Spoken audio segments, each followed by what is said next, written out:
Here is a single-day Berlin itinerary for those of you who want to focus on World War II and Third Reich related sites when you visit the city. Start your morning off early at Friedrichstrasse station, where you'll find the Trains to Life, Trains to Death Memorial, a moving monument that juxtaposes the fates of Jewish children, some saved in the Kindertransports and the many more murdered in the concentration camps. From here, it's a short walk to the Reichstag, the setting for the final Battle of Berlin. The building still bears the marks from the fight. And it's also here where you will find the memorial to the murdered members of the Reichstag. 96 cast iron panels with the names, party affiliations, and places of death of each of the 96 parliamentarians killed at the hands of the Nazis. Just across the street is the memorial to the Sinti and Roma, a memorial to nomadic peoples targeted by the Reich as undesirable. Roughly 500,000 were sent to their fates in the camps. And around the corner is the Soviet War Memorial in Tiergarten.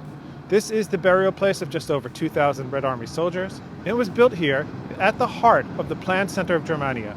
It's one of 3 Soviet war memorials to be built in the city. And a 5-minute walk from here is the memorial to the murdered Jews in Europe. It's Berlin's most important memorial, a field of concrete blocks that when viewed from above are orderly but disorienting when you're inside, mimicking the existence of Jews in Europe. There's also an information center down below, and literally on the same block is a nondescript parking lot, and deep under this parking lot are the few remains of the Führerbunker. It's here where Adolf Hitler and Eva Braun took their own lives as Soviet forces closed in. What's here is a detailed information panel describing the massive bunker. And around the corner from the bunker is a silhouette of a man.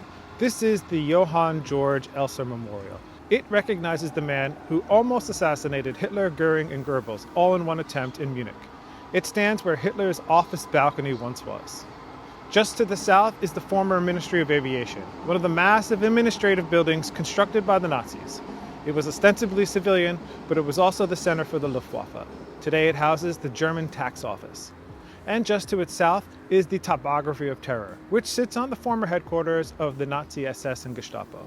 Today, it's an open-air, indoor museum where you will walk along the Berlin Wall and learn how the regime planned surveillance, terror, and persecution. It's one of Berlin's most powerful and essential historic sites to visit.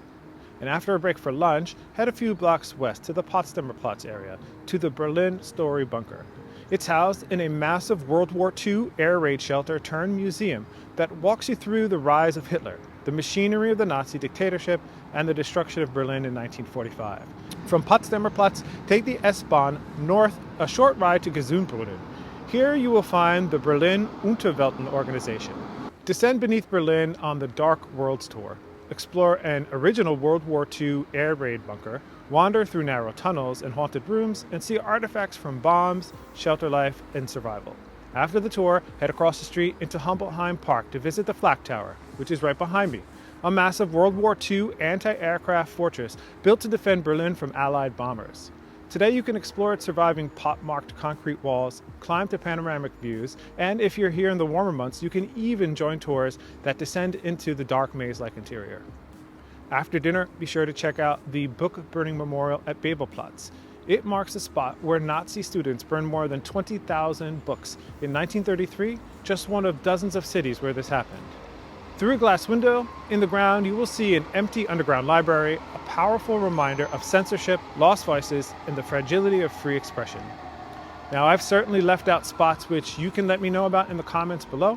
I've also posted a video on the 10 most overlooked World War II sites in Berlin.